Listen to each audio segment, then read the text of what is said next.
Hey, everybody, come on in. We're going to get started right away. Let's have everybody stand up. We're so glad you're here. Let's worship together.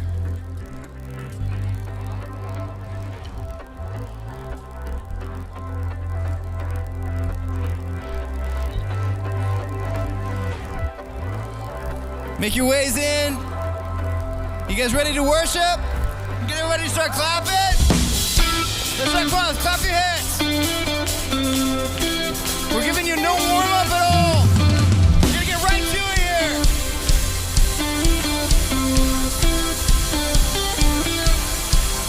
There's one thing I'm asking. There's one thing I'm needing. A moment that's passing is now what I'm seeking. See how I can see the air that I'm breathing. I want your presence, feet on the earth, heart full. Let's sing it out, come on! You completely consumes me. I can't get enough of you. The fire burning right through me. I can't get enough of you.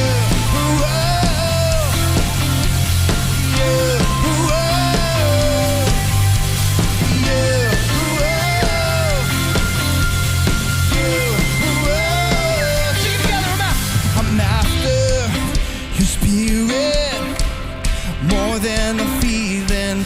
Let's sing it again. I'm after your spirit, not another feeling. I don't need a reason to keep chasing who you are. Sing it out like it's the air that I'm breathing. I want your presence, feet on the earth, heart full of. Let's sing it.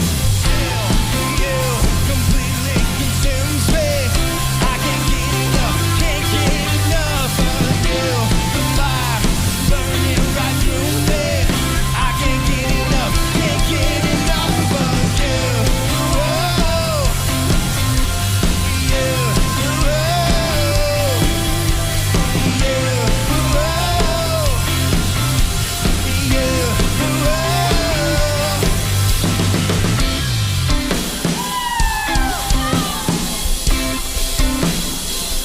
Let's sing it together.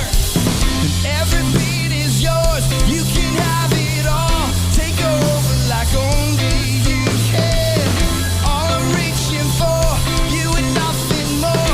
Take over like only you. Sing it again. Every beat is yours. You can have it all. Take over like only you can. All I'm reaching for, you and nothing more. Take over like only you.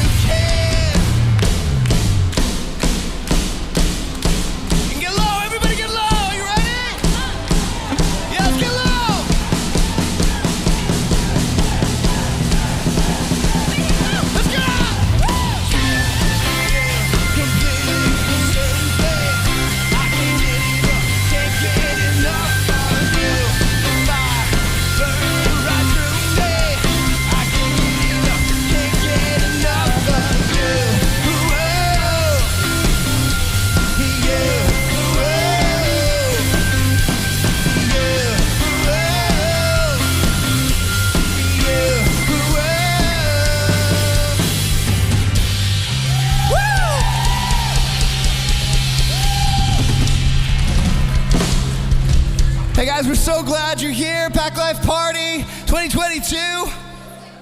Are you stoked to be here in person? Masks off?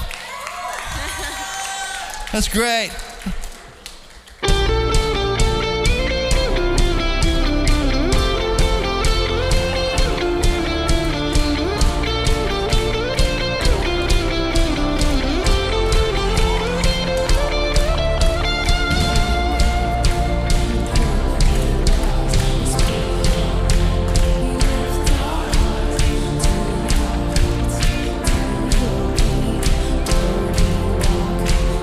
You'll be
so good, guys. You guys doing okay? That's great. Let's worship Jesus.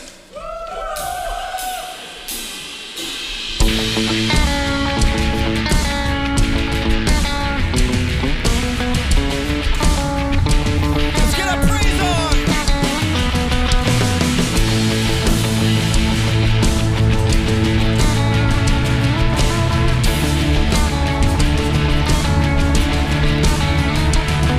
Let praise be the weapon of silence. It is the enemy. Let praise be the weapon that conquers all anxiety. Let it rise. Let praise arise. We sing your name in the dark and it changes everything. We sing with all we are and we claim your victory. Let it rise.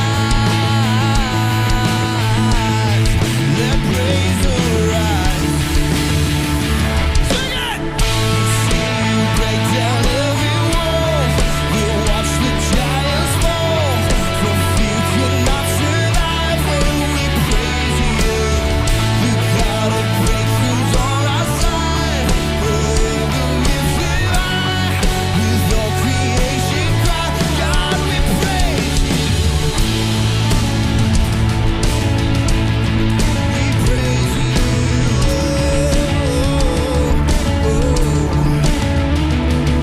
Let faith be the song that overcomes the raging sea. Let faith be the song that calms the storm inside of me. Let it rise. Let praise arise. Sing. We see you break down every wall. We watch the giants fall. We cannot survive when we praise you. You got a breakthroughs on our side. Forever lifted high. With all creation cry, God we praise you. We praise you.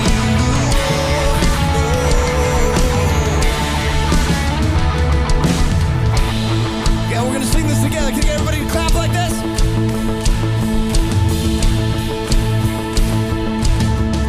Okay, let's sing it. This is what living looks like. This is what freedom feels like. This is what heaven sounds like. We praise you.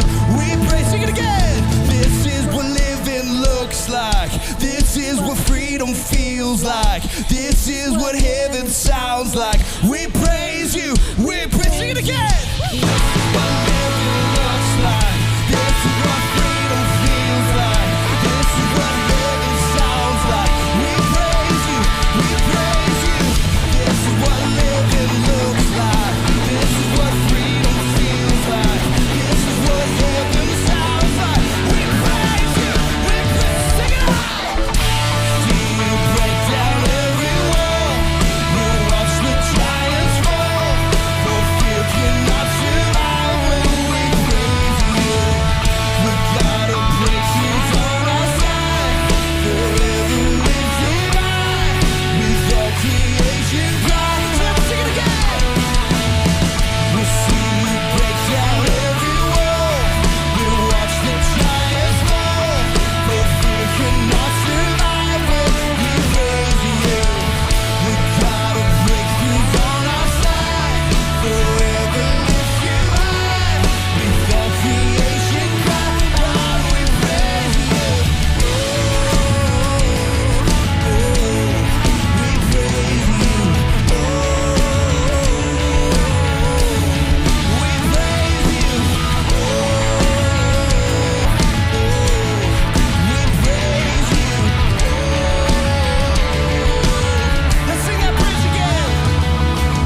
Sing that chorus again.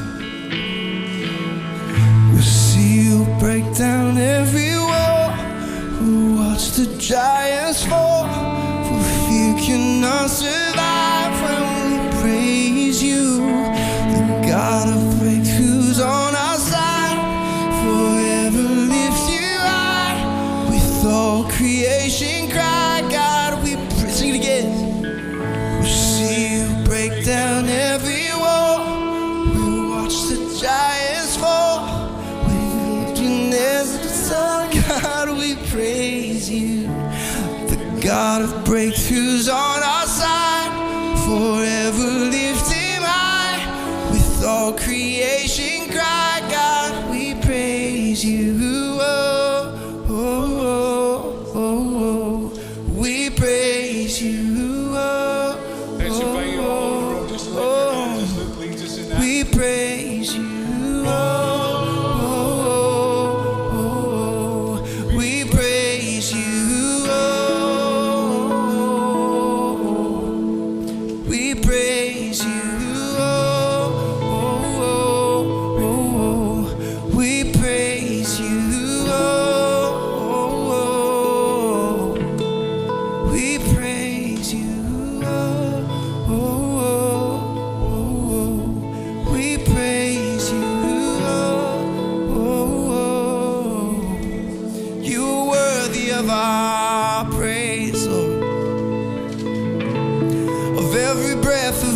Heartbeat,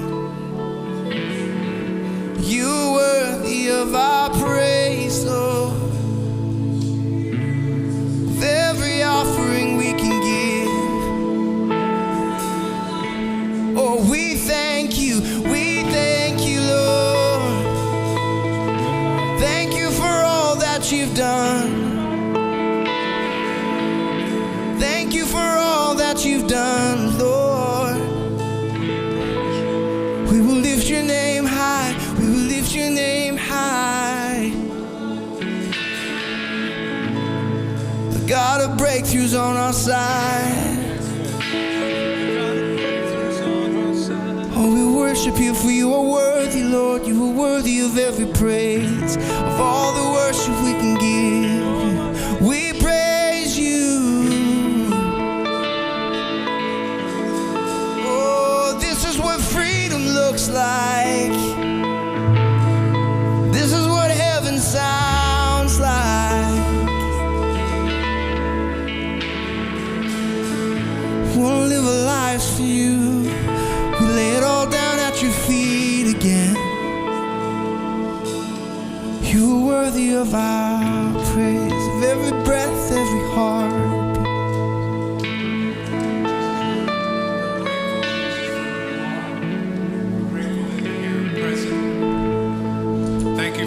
In the room, they're not just numbers, but they matter to you. Father, thank you that you sent Jesus to reconcile us to God. And Lord, in the middle of all that's going on in our world right now, we just say that we need you. We welcome you in the strong name of Jesus. Amen. Can we go to this is what livings look like? This is what living looks like. This is what freedom feels like. This is what heaven sounds like. We praise you, we praise you. This is what living looks like. This is what freedom feels like. This is what heaven sounds like. We praise you, we praise you. This is what living looks like. This is what freedom feels like. This is what heaven sounds like. We praise you, we praise you. This is what living looks like. This is what freedom feels like. This is what heaven sounds like. We praise you. One more time, let's sing it again. This is what living looks like. This is what freedom feels like. This is what heaven sounds like. We praise you, we praise you. Oh, this is what living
our worship team. Thank you.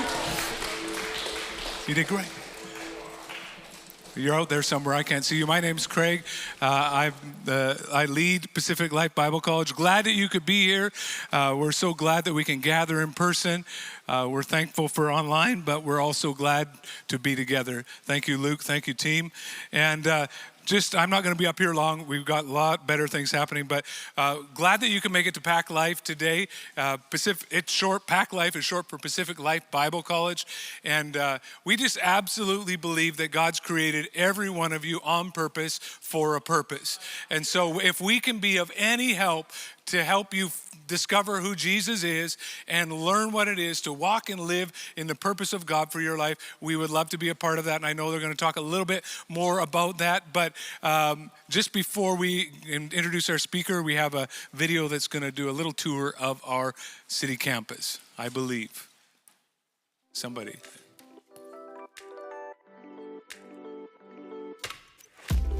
Welcome to City Campus. This state-of-the-art facility is now part of the Pacific Life Bible College experience. Located 15 minutes from our main campus and walking distance to the SkyTrain, we're excited for all the possibilities that this additional campus brings. Pacific Life occupies an entire floor of the City Center 2 high-rise with an attached 5,000 square foot terrace. Starbucks, Subway, Casada, and Captain's Oven are right next door, along with plenty of other food and cafe options. Classes take place in one of the 12 high-tech classrooms which have been designed specifically for an educational environment.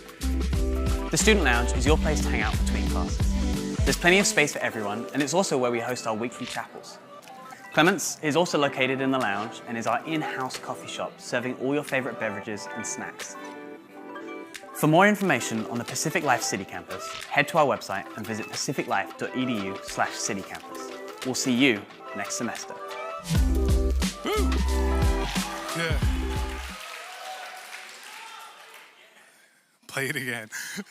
Well, I just want to take a couple moments to introduce our speaker tonight. We have Ryan Matchett. Ryan and his wife Jackie live on Vancouver Island with their 5 daughters.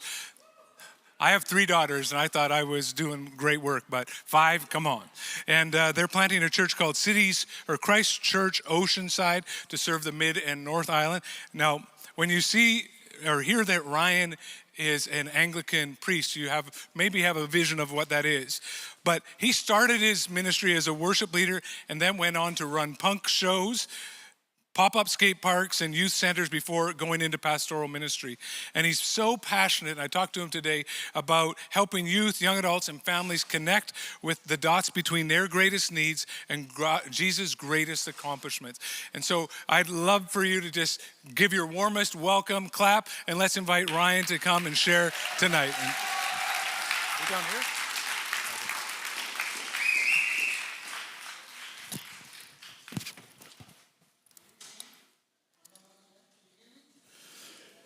Howdy.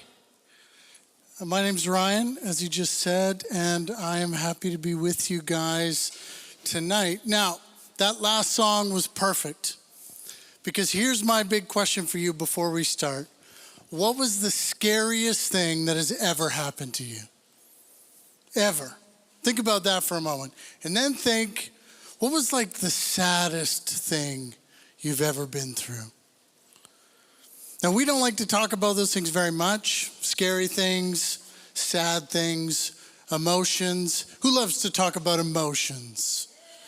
Oh, the guys are like, nah, not me.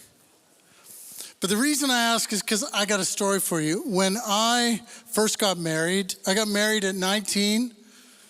I'm not saying you should do that or have to do that. Had my first child at 20. So next year, I'm going to have a university student for a daughter, which is wild to me, just wild. Anyway, so when we got married, my wife and I, we moved to Thailand.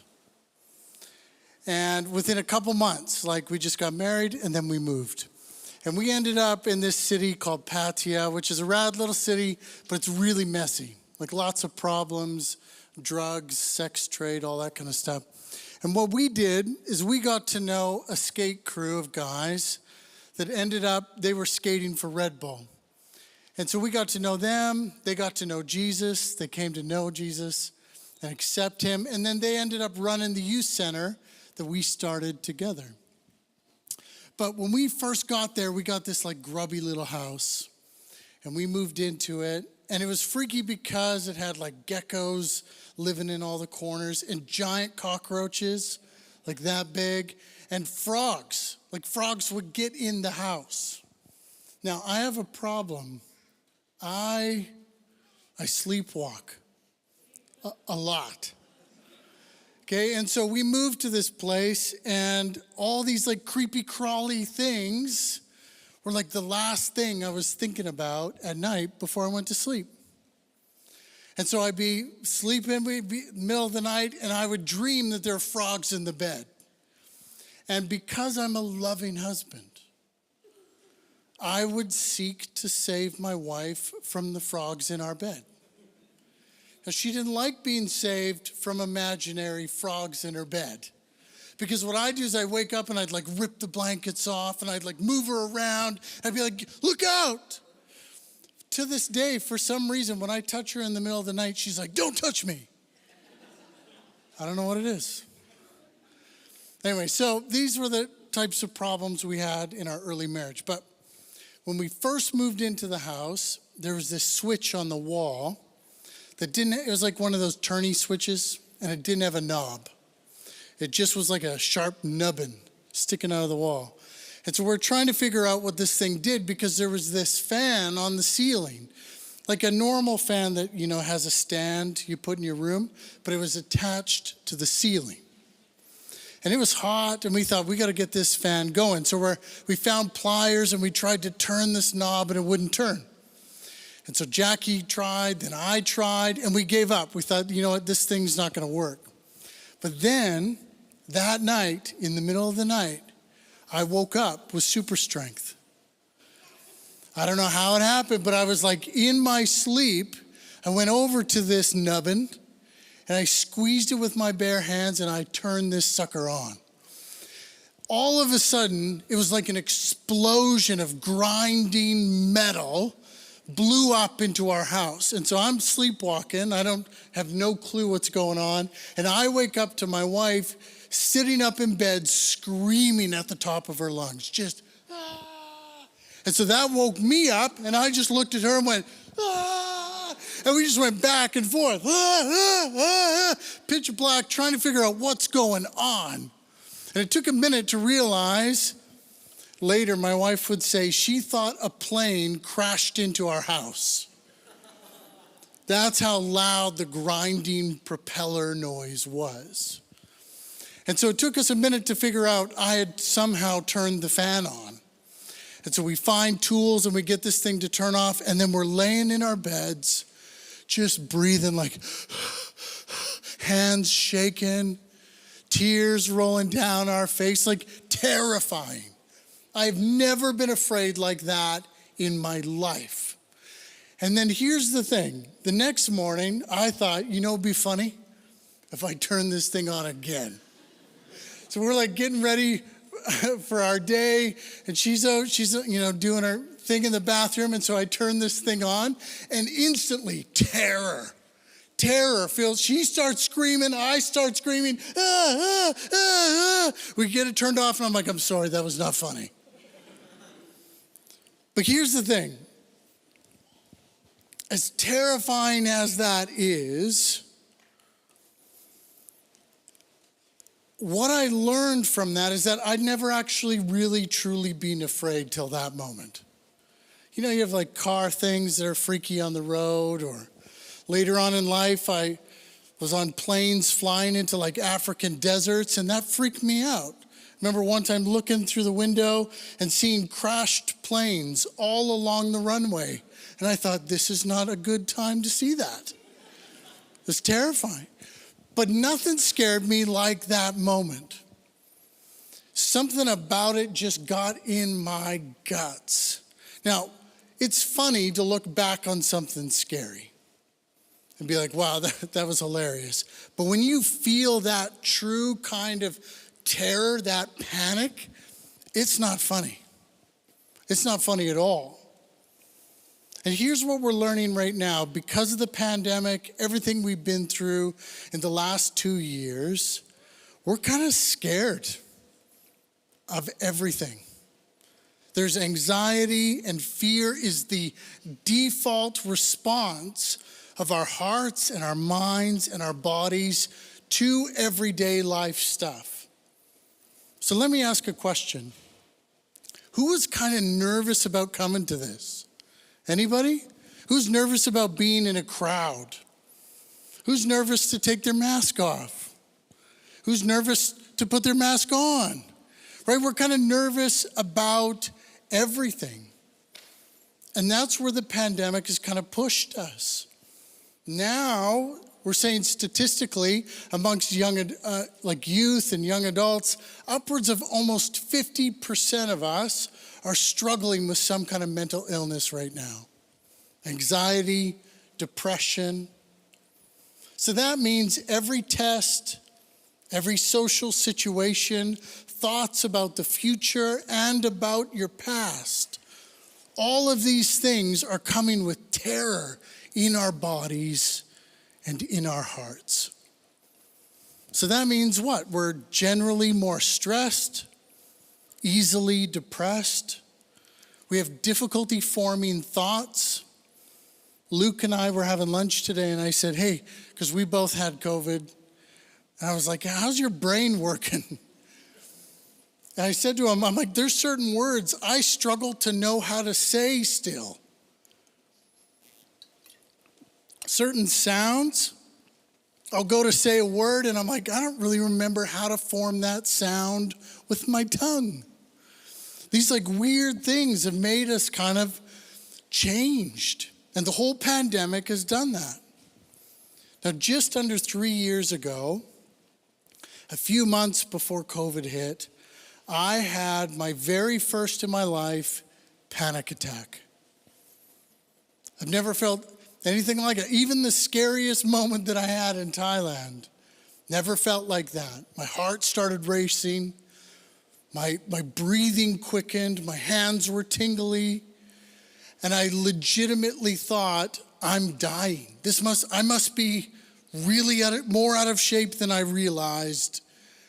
And I'm having a heart attack. It was the very first time I'd ever experienced that.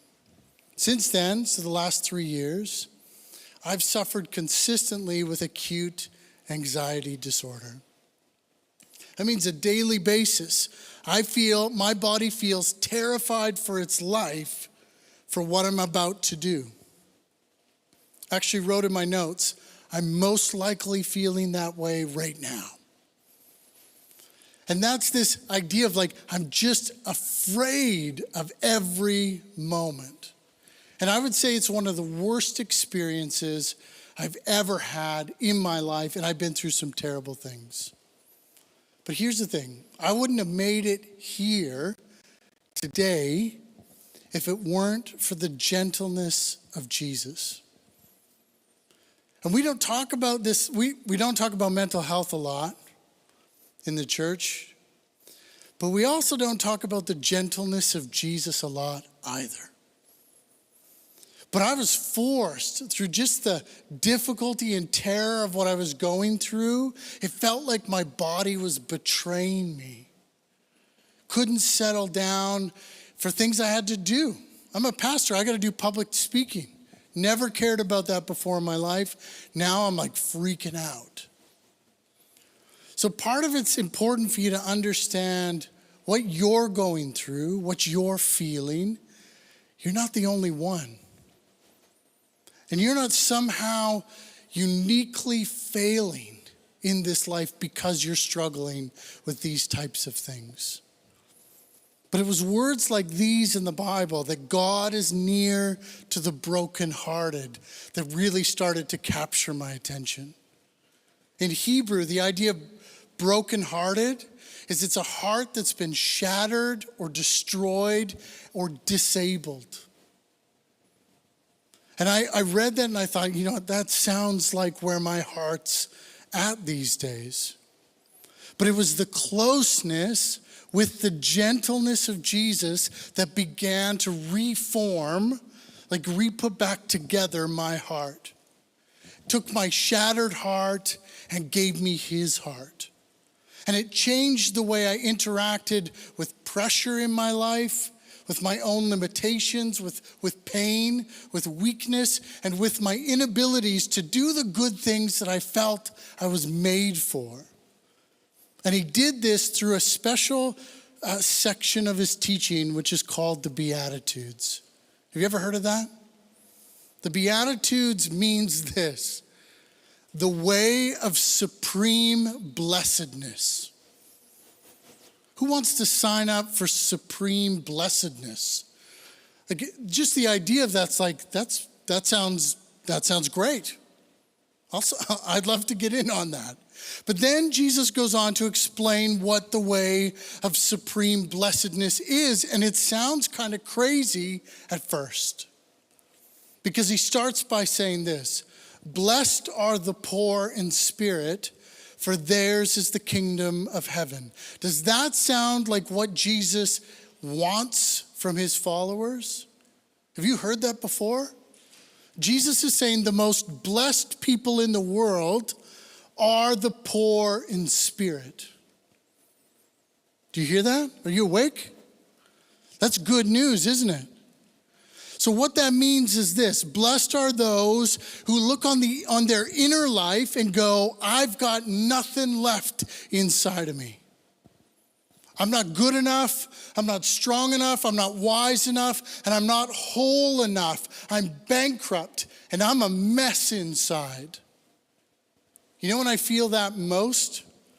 When the TV goes off and the phone gets put away and I lay my head on the pillow and I'm like, okay, now's the time to sleep. I put it off as long as I can. It's time to sleep. What happens to you when you try to go to sleep? All kinds of thoughts, all kinds of emotions, all the list of things that you're like, oh, dang, I didn't do any of that today. I procrastinated all of that, and tomorrow's gonna suck. That's what I do at night to go to sleep. Isn't that a great routine? Doesn't that feel great? You're just like, I'm so primed and ready for tomorrow. But this is what Jesus is saying. For those of us that feel that way, I am a bankrupt mess inside. You are the most blessed because you're qualified to share in what he has for the world. Because you need it. Those who think they don't need help don't get Jesus. Do you hear me? Those who think they've got it all together don't want Jesus. And Jesus is looking for those who need help, like me. Now here's a question, though, I want us to ask. What makes us feel so bankrupt on the inside? What makes us feel out of strength, out of energy, out of will, out of hope? Here's some things I want to talk about first. There are two major pressure points, I think, in our life today that we need to consider. And pressure that makes us feel like we're not enough. The first one is this: traditional pressure. Now, traditional pressure is this. It often includes religion. Most of the world religions fall into this category. And what they do is they say, God has expectations on you, a law for you to follow and live up to. And the leaders in those traditional systems tell you the way that you need to live. So your job is to know God is saying what he expects of you, and the leaders are going to tell you how to do that, and your family expects you to be a success. Doesn't that feel good so far? And you got to live up to that standard, and you got to be good enough. You cannot mess this up in the traditional system. If you are good, then good things will happen to you. If you suck, your life is going to suck. Can I say that? So if you screw this up, it's your own fault. And it feels all the time like the goal is to control and suppress your weaknesses or keep them secret in order to meet the expectations of the traditions. Has anybody ever felt like that? Or is it just me? I'm a third generation pastor. So growing up was all this weight of the generations hanging over my head. Has anyone seen the movie Disney's Encanto? Anybody? Now you're awake. Now you're awake. I see you. Okay? Encanto is actually a great example of traditional pressure. Do you see it in the show? Right? All the family expectations to keep up appearances and fulfill the expectations. Even though everyone in the family in the movie is struggling under the stress of the expectations, even the leaders of the family. But the one who points out the stress, the one who says, look, this system isn't good or healthy for us, we're not actually doing okay. How does the family look at that person? Like the black sheep. Don't buck against the tradition. Don't push back on the expectations. You got a role to play and you got to keep it together. But we don't talk about Bruno.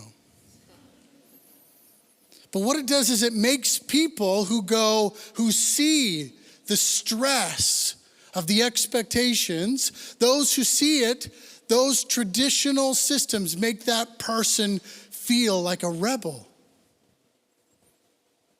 Some of you are rebels. In your families, in your world. What if, hear me out, what if that's not so bad? Bet you nobody said that from the front before. What if it's not so bad? What if what you're pointing out, the expectations and the pressure, is actually right to say, I don't think this is healthy? Because here's what the stress does, is it drives everyone to become secret about their struggle. Right? Hide what you're feeling. Hide the fact that you're failing. Hide the fact that you don't feel like you have what it takes to live up to the expectations. And then what happens in secret? You need help, don't you? I need strength. I need encouragement. I need comfort. I need love. I need somebody to care about me. So what do? But I can't tell anybody near me. So we turn to self-destructive things because they're the things in secret trying to prop us up, trying to make ourselves feel loved and valuable, trying to push down the pain of the stress. But here's the thing, it's not just traditional places that provide this pressure. Here's the second place of pressure. It's modern pressure. This is the predominant way that Canadian society, school, media, culture, etc., functions. Encourage you as the individual to have all the freedom in the world. Promises you your autonomy. You do you, bro. Put that on a t-shirt. Now, your parents probably aren't too keen on this way, are they? Your parents don't really want you to run the individualistic life often. But here's what we get taught over and over and over in everything we're watching. You get to be your own truth. You get to architect who you want to be, what your life will look like, your identity, everything. You choose.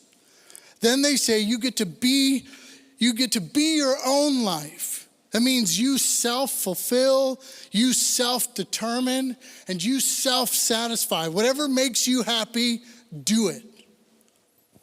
And you get to live your own life. And you get to be your own way. So you get to do things the way you want to do them and set it all up for yourself. But here's the catch that nobody talks about. That is a ton of responsibility. Do you hear me? It sounds like freedom, doesn't it? But where does all the expectation and all the responsibility lie? Who's it on? It's on you. It's on you. It's on you. It's all that weight and expectation is on you as the individual. If you're not happy, you screwed it up. So why aren't you happy? It's like we all got signed up to a build your own character at the beginning of a video game, and we've got no clue what the game's about. I spent all my points on this cute outfit, and now I got nothing when I fight the boss. But I look cute. But here's the thing, the cracks are showing because it leaves us seriously unfulfilled, exhausted, and stressed out. This is why we're seeing the mental health crisis, is because both pressures, traditional and modern, it doesn't matter which one you're in. If you're like me, you're in a mix of both, which is great. What a great sandwich to be in. Because I got both running in the back of my mind. Our minds are constantly asking us to answer the question, what am I going to do about this problem? How do I fix this? And why aren't I enough? Our emotions are on fire with pressure, feeling too many needs all at once. Does anybody ever feel that, or is that just me? And the amount of times I'm like, man, I just gotta look at something on my phone because I don't know what to do with this much pressure and pain.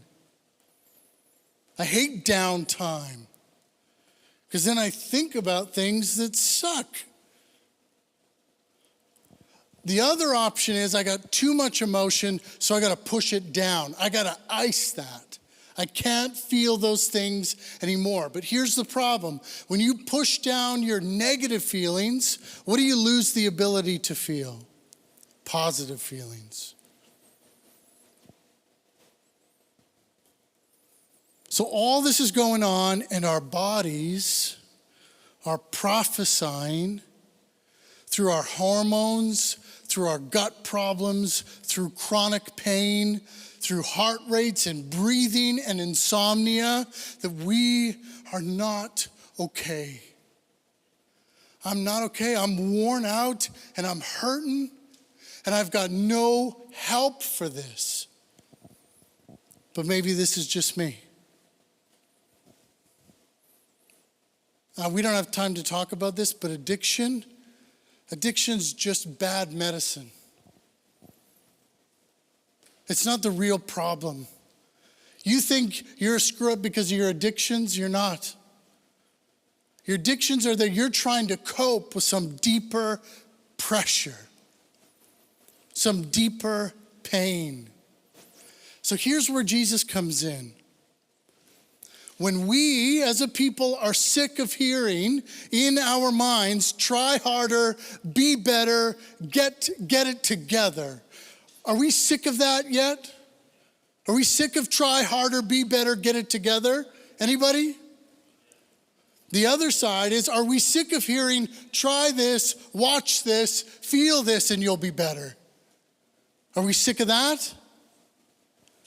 Then if we are, then we're ready to hear a new way, a gentler, kinder, more helpful way. We're ready to hear Jesus say, "Blessed are the poor in spirit, for yours is the kingdom of heaven."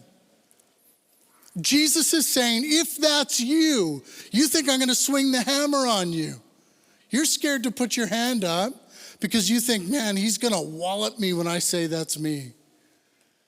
But here's the thing, if that's you, Jesus is saying you qualify for the kingdom. Have you ever wondered how you get in on Jesus? It's by being poor in spirit. Being honest about your mess is what qualifies you to receive and enjoy Jesus' kingdom of goodness. Then he goes on, blessed are those who mourn, for they shall be comforted. So much of my panic, my anxiety, my stress came from undealt with pain from the past. Pain that I didn't think anyone could help me with, pain that I didn't think anyone cared to. And Jesus said, Ryan, you're allowed to mourn with me. Cry. Be honest about what hurt. Be honest about what broke you. Be honest about what ran you over, because you matter. Because your heart matters. And you're safe with Jesus to finally grieve it. Disappointment, loss. The pandemic revealed just how broken everything is. And it hurts. It hurts each one of us. So Jesus' gentle way is to say you can be honest about where you're out of strength, out of abilities, out of will, out of everything. And you can cry, you can mourn and grieve the fact that this life hurts. This life is hard. And then he goes on to say, you will be comforted by me. I'll care for you in the place you're most hurting.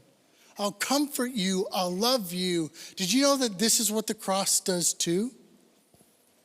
The cross just isn't forgiveness of sins. It's God going through pain that's your pain.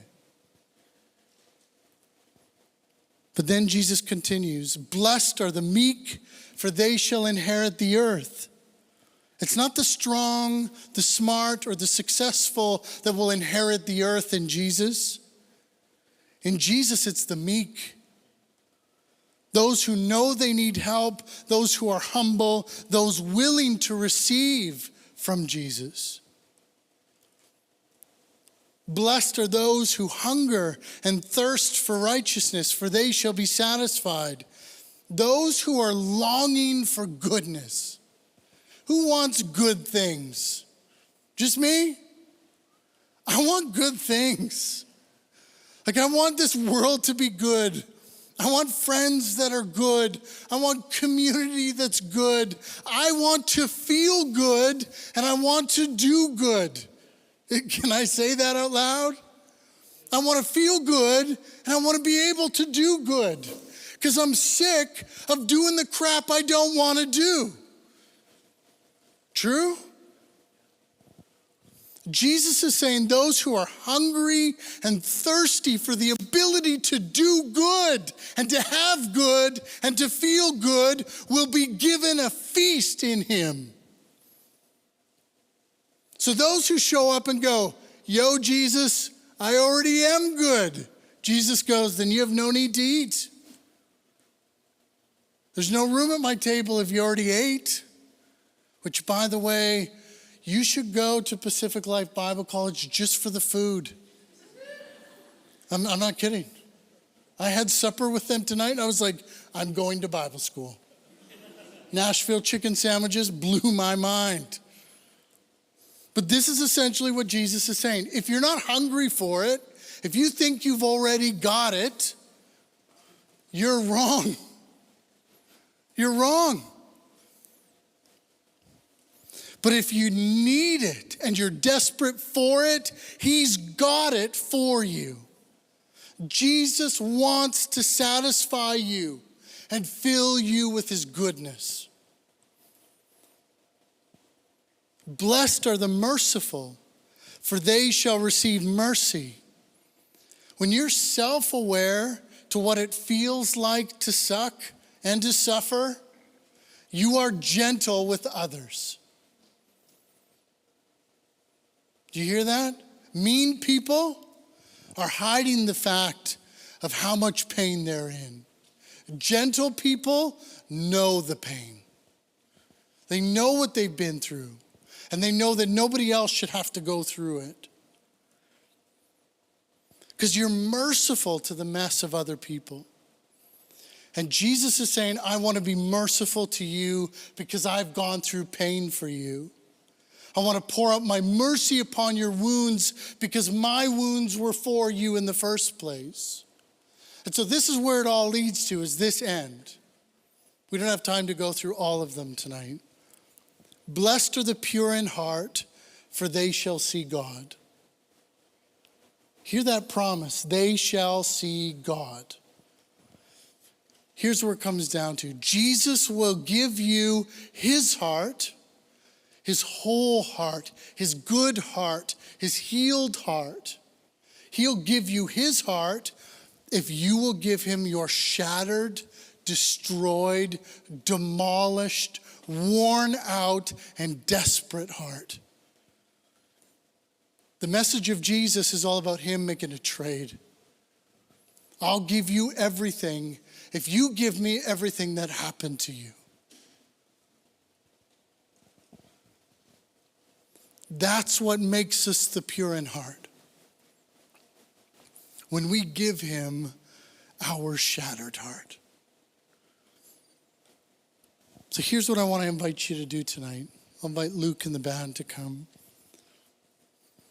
If you're comfortable with it, just close your eyes for a minute.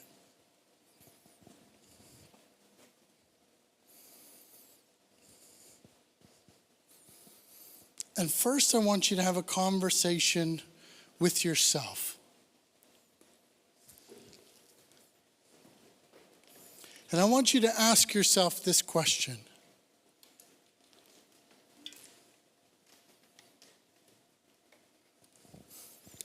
Are you okay? Can you handle all this pressure? Are you worn out? Are you tired? Are you hurting?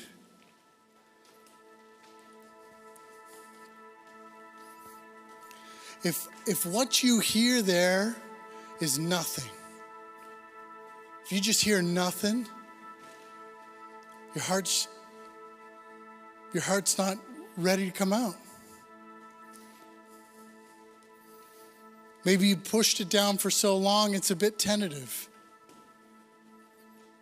It's scared. I don't want to feel those things here. Then I want you to say to yourself, to your heart, I'm listening this time.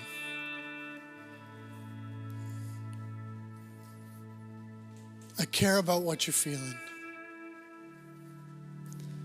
I care about the pain. There's space and there's room here, and there's someone who can help.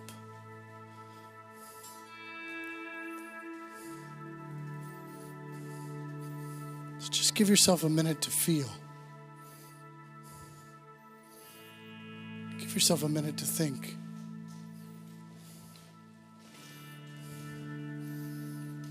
Give yourself a minute to hear.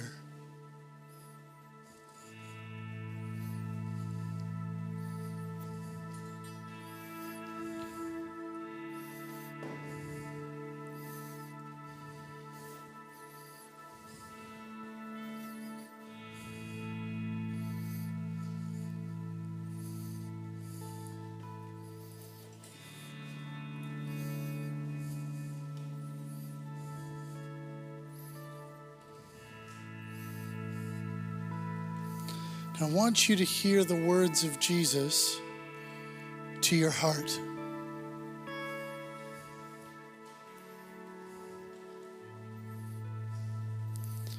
Blessed are the poor in spirit,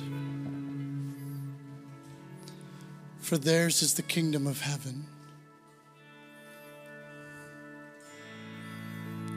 Blessed are those who mourn, for they shall be comforted. Blessed are the meek, for they shall inherit the earth. Blessed are those who hunger and thirst for righteousness, for they shall be satisfied. Blessed are the merciful, for they shall receive mercy. Blessed are the pure in heart, for they shall see God. Jesus is here.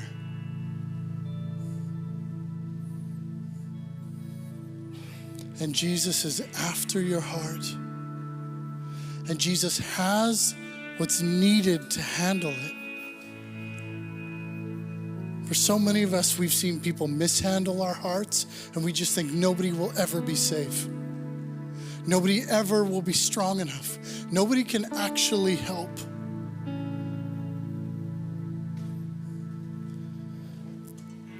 But Jesus. Jesus is the one.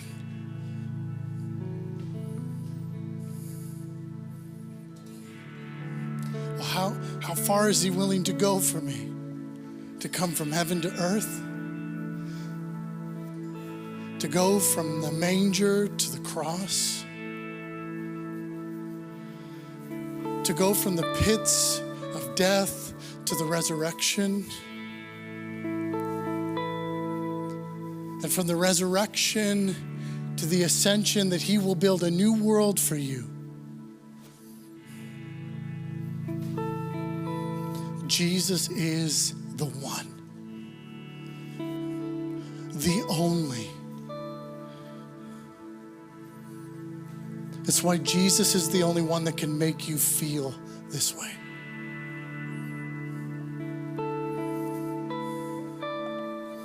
So what I want to welcome you to tonight is, as the team leads us in worship, now's the time for you to be you. To be honest about who you really are, to be honest about where you're really at, and with true faith, say, I'm ready to receive Jesus. I'm ready for Jesus.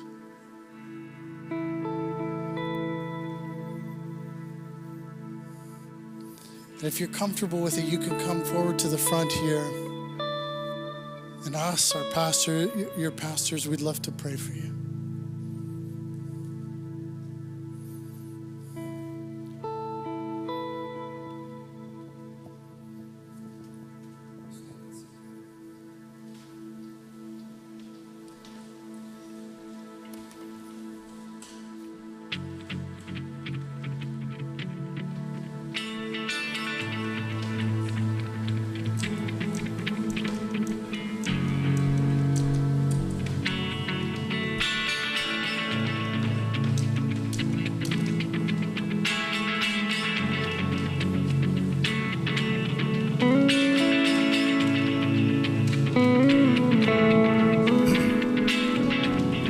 Nothing can separate,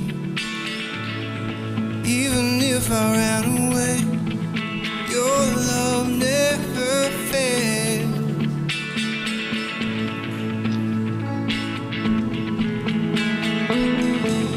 I know I still make mistakes. You have new mercies for me every day. Your love never fails.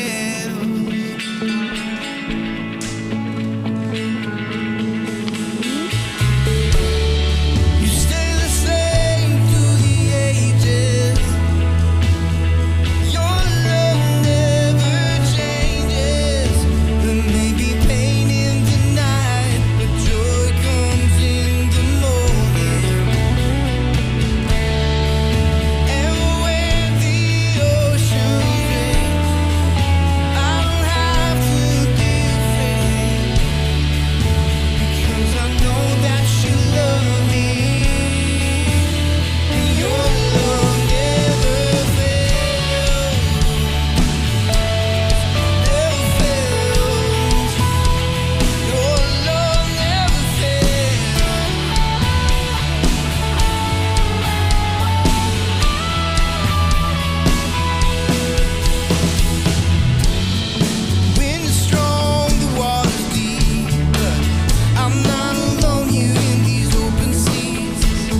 Gonna welcome our team up.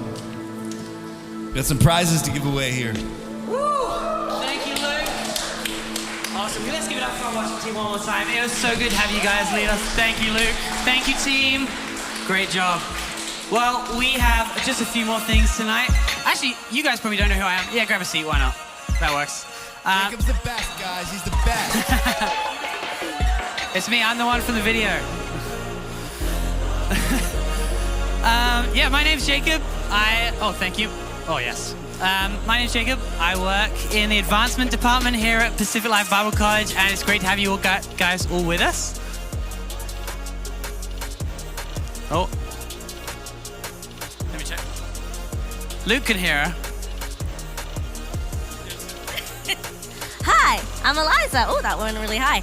I'm in the admissions department, so if any of you are future students, you're the one, I'm the one you want to talk to, so. We have some giveaways to do. So we've actually got 5 giveaways tonight. So we have, do you want to show us off the merch pack that we have tonight? You got too many, let me grab it. Oh, there you go. I got it. Very prepared, we were. So, we got a merch pack right here. It includes the gray sweater that you saw outside, a hat, a t-shirt, and a sticker. Yes. So, this could be yours. This could be yours. We also have Ultimate Ears Boombox Mega Boom 3. These are actually really cool. They float in the pool as well. Super fun summer. Summer is coming. We have our Nintendo Switch with the new Mario Party as well. Tons of fun. And to get you ready for your dorm room, we have a mini fridge. Because that seems fun, right? I hear a lot of buzz about the mini fridge more than the Nintendo Switch, cool. And that actually makes me That's fun. really That makes surprised. me happy. We also have some AirPods. So we are going to do the Switch and the AirPods when we head over to the after party in just a little bit. But we're going to do our first 3 draws now. That sounds good to me. Eliza, do you want to draw for our merch pack? And Yes, just to put the rule out there, you can only win once. So if you got multiple tickets, that just increases your chances of winning at least once. Just because we want all you guys to enjoy this. Exactly. And if you don't win right now, in the after party, we will have another chance for you to put another ticket in if you sign up for open house happening next week. Yes. Which we can talk a little bit more about later. Yes. Open house is our kind of college experience day. We're having an open house at our city campus. So as you saw in the video, we've just opened a new campus up in Surrey Central. So it's in one of the new high-rises up there. It's amazing. It's the whole floor of one of the skyscrapers up there. We've got a big outdoor terrace. The building kind of goes up and comes in, and we've got that whole big outdoor bit. It's really cool. And yeah, next week is your chance to kind of check out some classes. If you're considering Bible college, or you kind of want to figure out that next step, we've got 8 sample classes that you guys can choose between. There's 4 kind of time slots. It's going to be a great day. We're going to have chapel up there. We've got an amazing lunch catered by one of the local places up there. It's going to be great. And so we've got more info at the after party. Come find myself or Eliza or one of our students. We'd love to tell you about open house. It's a great kind of next step. Yeah, exactly. Awesome. All right. And you should have a postcard on each of your seats if you want more info. Awesome. Let's do our first draw. All right, here we go. Okay. 370185. Who is it? And it's for this, right? It's for the merch. Oh, come on up, Adrian. Woo!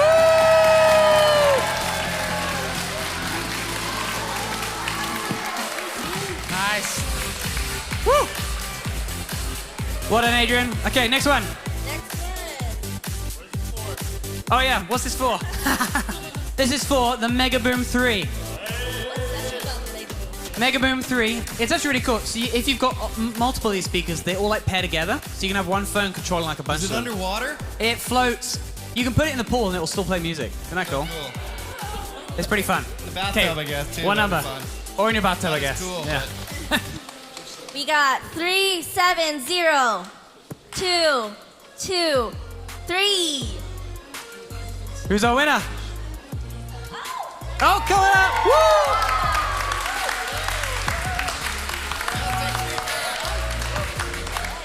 Awesome, and our final draw for the fridge, because I don't want to carry it back over the other side, so who's going to win?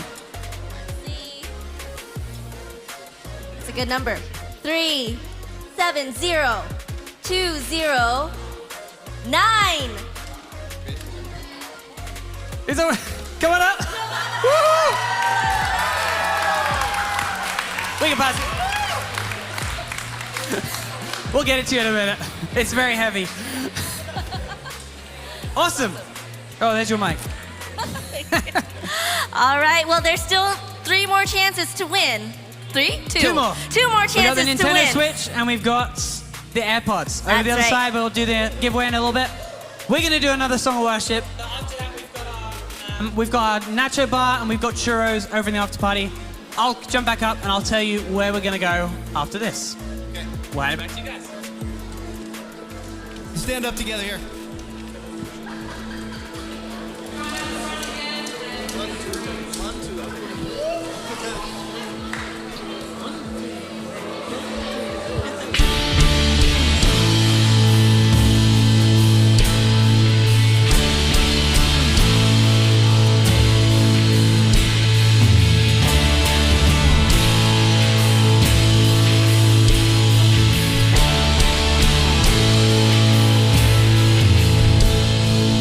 I've searched the world,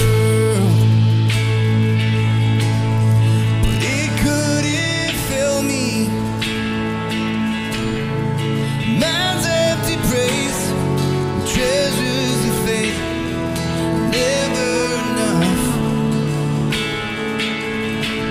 Then you came along, put me back together. And every desire is now satisfied. Hearing your love. Now sing, there's nothing. Oh, there's nothing better than you. There's nothing better than you, Lord. There's nothing. Nothing is better than you.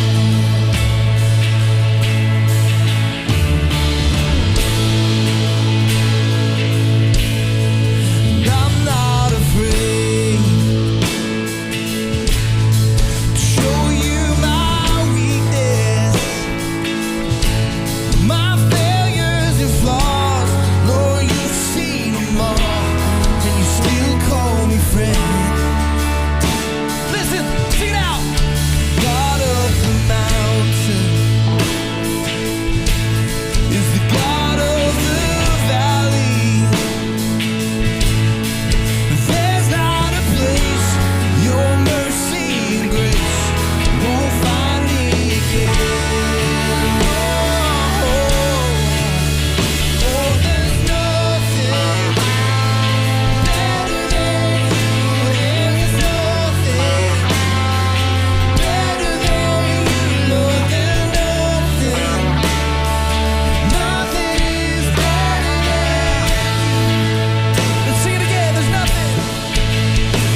party now. If you grab your stuff, we're gonna head through those doors at the back. You'll see Eliza back there. Grab your stuff, we're heading straight over to the after party.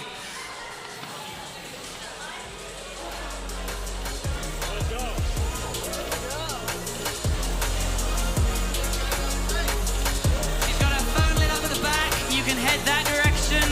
We're gonna show you where the after party is.